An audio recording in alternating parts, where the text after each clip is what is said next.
Good morning everyone, welcome to you all in this beautiful informative video. आज हम लोग पढ़ेंगे कम्युनिटी हेल्थ नर्सिंग में एक इम्पॉर्टेंट टॉपिक जिसका नाम है एपिडेमियोलॉजी एंड एपिडेमियोलॉजिकल ट्रायड। तो चलिए बिना देर किए स्टार्ट करते हैं और हम जानते हैं कि क्या होती है एपिडेमियोलॉजी और क्या होता है एपिडेमियोलॉजिकल ट्रायड।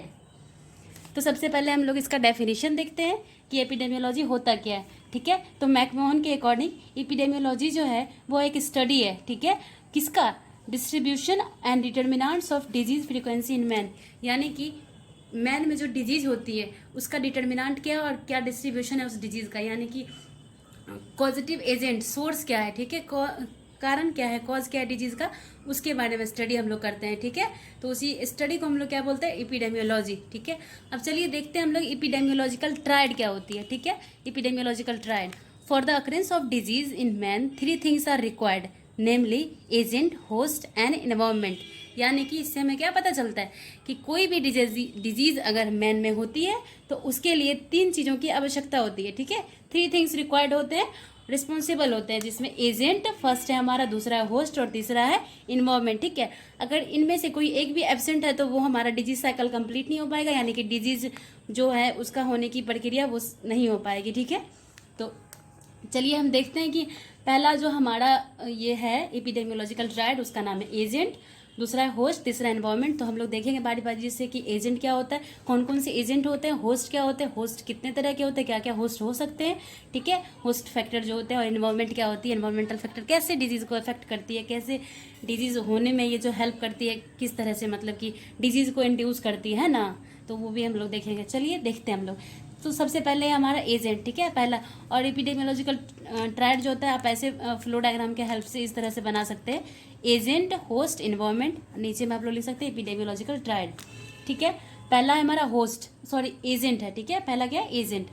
तो मे बी लिविंग और नॉन लिविंग एजेंट जो है कुछ भी हो सकता है। एजेंट होता क्या है? ठीक है, एजेंट बेसिकली उसको बोलते हैं जो डिजीज को कॉज करता है। ठीक है, डिजीज को कॉज करने वाले थिंग्स को, चाहे वो लिविंग थिंग्स हो या नॉन लिविंग थिंग्स हो, उसे हम क्या बोलते हैं? एजेंट बोलते हैं। ठीक है, तो एजेंट जो हमारा वो बायोलॉजिकल भी हो सकता है, न्यूट्रिएंट भी कोई एजेंट बन सकता है, फिजिकल एजेंट भी हो सकता है, केमिकल एजेंट भी हो सकता है ना, मैकेनिकल एजेंट भी हो सकता है। मतलब कि एजेंट का मतलब सीधा सीधा समझिए कारक। ठीक है, कारण, जो जिस कारण से ये हो रहा है उस कारण को ये करने वाला। ठीक है, कारण को बनाने वाला, कारण इंड्यूस करने वाला। ठीक है, बायोलॉजिकल एजेंट जो होती है वो क्या होती हैं?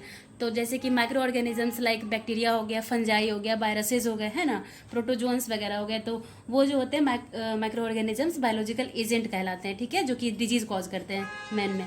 दूसरा है हमारा न्यूट्रिएंट्स। ठीक है, न्यूट्रिएंट्स लाइक विटामिन की डेफिशिएंसी बहुत सारी डिजीज होती है, मिनरल्स की डेफिशिएंसी से बहुत सारी डिजीज होती है ना, तो ये हमारा हो गया न्यूट्रिएंट एजेंट। ठीक है, तीसरा है हमारा फिजिकल एजेंट। फिजिकल एजेंट जैसे कि होट, मतलब जैसे कि हीट जो होता है, हीट से होता है ना किसी को मतलब बीमारी लग जाती है, रेडिएशन वगैरह जैसे कि हो गया, कोल्ड से हो गया, है ना, ये सब फिजिकल एजेंट में आते हैं। रेडिएशन हो गया, हीट हो गया, कोल्ड हो गया, है ना। फिर उसके बाद है फोर्थ है हमारा केमिकल एजेंट। ठीक है, केमिकल एजेंट में जैसे कि कोई गैस है, गैस इनहेल कर लिए तो उससे हम बीमार पड़ जाते हैं।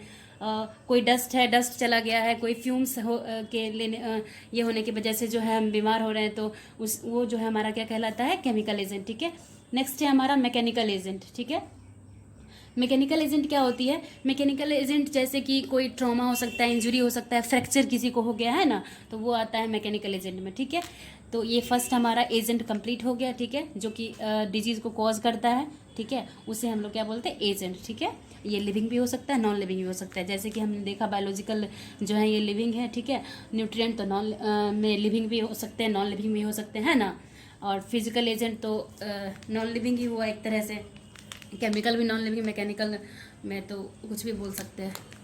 तो चलिए हम लोग अब देखते हैं। नेक्स्ट है हमारा एपिडेमियोलॉजिकल ट्रायड में सेकंड नंबर पे आता है होस्ट। ठीक है, होस्ट में क्या क्या फैक्टर होते हैं? एज होती है हमारे, जैसे कि कोई बच्चे, बहुत सारे डिजीज़ होते हैं जो बच्चों में कॉमन होते हैं, जैसे कि 6 कलर डिजीज़ बच्चों को ज़्यादा इफेक्ट करती है, तो उस ये हो गया एज रिलेवेंट।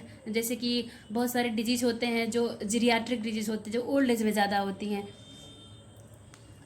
तो ये सब हो गया, मतलब जैसे पार्किंसन डिजीज़ वगैरह हो गया, तो ये जनरली क्या देखा जाता है? ओल्ड एज में देखा जाता है।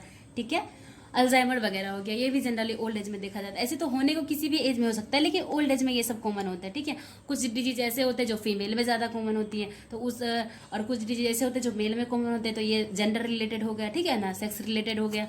तीसरा है हमारा हेरिडिटी, ठीक है। हेरिडिटी यानी कि कोई डिजीज़ होती है जो कि मतलब किसी के पेरेंट्स को है, उनके फैमिली में किसी को भी रहा है पहले, उनके मतलब पेरेंट्स को, नाना को, नानी को, या फिर किन्हीं को भी, तो फिर वो चीज़ उन्हें रिपीट हो रहा है किसी बच्चे को, तो उसे बोलते हैं हेरिडिटी, ठीक है। तो वो होस्ट उनका हेरिडिटी हो गया। और इस होस्ट में एक और है न्यूट्रिशन, ठीक है, यानी कि हमारा न्यूट्रिशन जो हमारा विटामिन का लेवल है, प्रोटीन की डेफिशिएंसी है, प्रोटीन एक्सेस है, तो ये भी एक तरह से क्या होता है, होस्ट का काम करता है, ठीक है, मतलब डिजीज़ प्रोड्यूस करने में, ठीक है। नेक्स्ट है हमारा ऑक्यूपेशन। ऑक्यूपेशन रिलेटेड बहुत सारे डिजीज़ होते हैं, ठीक है, जैसे कि कोई कोल के फैक्ट्री में, कोल के वो खान में काम कर रहा है, वहाँ पे कोई उस तरह की धूल धक्कर वाली कंपनी में काम कर रही है, कोई एस्बेस्टस कंपनी में काम करती है, तो वहाँ पे डिजीज़ हो जाता है। लंग्स डिजीज़ होने की खतरा वहाँ उस तरह के ऑक्यूपेशन में ज़्यादा रहते हैं। तो ऑक्यूपेशन रिलेटेड जो है डिपेंडेंट डिजीज़ ये सब हो गए।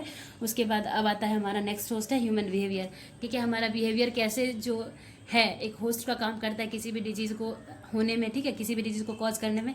तो ये ह्यूमन बिहेवियर में क्या क्या आता है, तो इसमें जैसे कि हम एल्कोहल इंटेक करते हैं, है ना, टोबैको वगैरह लेते हैं, कुछ भी ड्रग्स वगैरह का इस्तेमाल करते हैं, हमारा जो एक हैबिचुअली या फिर लेते हैं वो चीज़, तो वो भी एक होस्ट का काम करता है। नेक्स्ट है हमारा third one is environmental factors, ठीक है। इन्वायरमेंटल फैक्टर्स जो होते हैं इसमें बेसिकली फिजिकल इन्वायरमेंट हो सकते हैं, बायोलॉजिकल और सोशल इन्वायरमेंट, ठीक है। इसको 3 तरह से ये किया गया है। हमारा जो इन्वायरमेंट यानी हमारे आसपास के जो भी चीज़ें हैं उसको हम डिवाइड कर सकते हैं, फिजिकल इन्वायरमेंट, बायोलॉजिकल इन्वायरमेंट और सोशल इन्वायरमेंट। फिजिकल इन्वायरमेंट में जैसे कि वाटर, तो आपको अच्छी तरह से पता है कंटामिनेटेड वाटर हम इनटेक करते हैं तो क्या हो जाती है, हमें डायरिया हो जाता है ना, गंदे एयर जैसे आ रहे हैं तो हमें सफोकेशन होने लगता है, lungs related, breathing related issue होने लगती है बीमारी, ठीक है। सॉइल, अगर वहाँ की मिट्टी गंदी है तो मिट्टी से बहुत सारा डिजीज़ भी प्रोड्यूस होता है, जैसे फसल हमारा कुछ बर्बाद हो सकता है, फसल ये हुआ तो फिर हम वो खा के बीमार पड़ सकते हैं। नेक्स्ट हमारा बायोलॉजिकल इन्वायरमेंट, ठीक है। बायोलॉजिकल इन्वायरमेंट में एनिमल्स, ठीक है, बहुत सारे डिजीज़ ऐसे होते हैं जिसमें एनिमल होस्ट का काम करता है और एनिमल से हम तक प्रोड्यूस होता है, ठीक है, वो डिजीज़ ट्रांसमिट होता है। तो ये एक तरह से हो गया क्या चीज़, ये बायोलॉजिकल एजेंट में एनिमल हो गया, इंसेक्ट हो गए, लाइक बहुत सारे इंसेक्ट से के कारण जैसे कि कॉकरोच वगैरह हो गया, वो भी बहुत सारा डिजीज़ कॉज करता है। फ्लाइज में जैसे कि मॉस्किटो वगैरह हो गई, उससे जैसे मलेरिया वगैरह होता है। तो ये हो गया हमारा बायोलॉजिकल इन्वायरमेंट में, ये सारे इंक्लूड किए गए, एनिमल्स, इंसेक्ट, फ्लाइज और भी बहुत सारे एग्जाम्पल हो सकते हैं। नेक्स्ट है हमारा सोशल इन्वायरमेंट, ठीक है। तो सोशल इन्वायरमेंट में हमारा कस्टम कैसा है, बहुत सारी कस्टम्स होती हैं, लाइफ स्टाइल होती है, living of standard of living होता है, एजुकेशन होता है, हमारा हैबिट्स है, कल्चर है, रहन सहन कैसा है, वातावरण कैसा है ना, हमारा कल्चर कैसा है, किस तरह का हम खान पान कर रहे हैं, ये सब चीज़ भी एक तरह से कहीं ना कहीं कितनी ज़्यादा हमारे हेल्थ को इफेक्ट करता है। कुछ लोग होते हैं जैसे कि बहुत एकदम रूरल एरियाज़ में हम लोग देखते हैं कि कम पढ़े लिखे लोग हैं, तो वो उतना हाइजीन को मेंटेन नहीं कर पाते हैं ना, उनमें लैक ऑफ एजुकेशन है, उतना ज़्यादा हेल्थ को लेके वो अवेयर नहीं है, तो बहुत सारे मतलब अनहाइजीनिक रहने की वजह से भी है ना, उनको बहुत सारा डिजीज़ हो जाता है, कॉज करता है ये। तो हम देख लिए कि एपिडेमियोलॉजी क्या होती है, एपिडेमियोलॉजिकल ट्रायड क्या होता है, कौन कौन से एपिडेमियोलॉजिकल ट्रायड हैं और उसके फिर अंदर कौन कौन से सब डिवीज़न किया गया है। तो कैसा लगा वीडियो आपको, ये कमेंट करके बताएं। Thank you so much.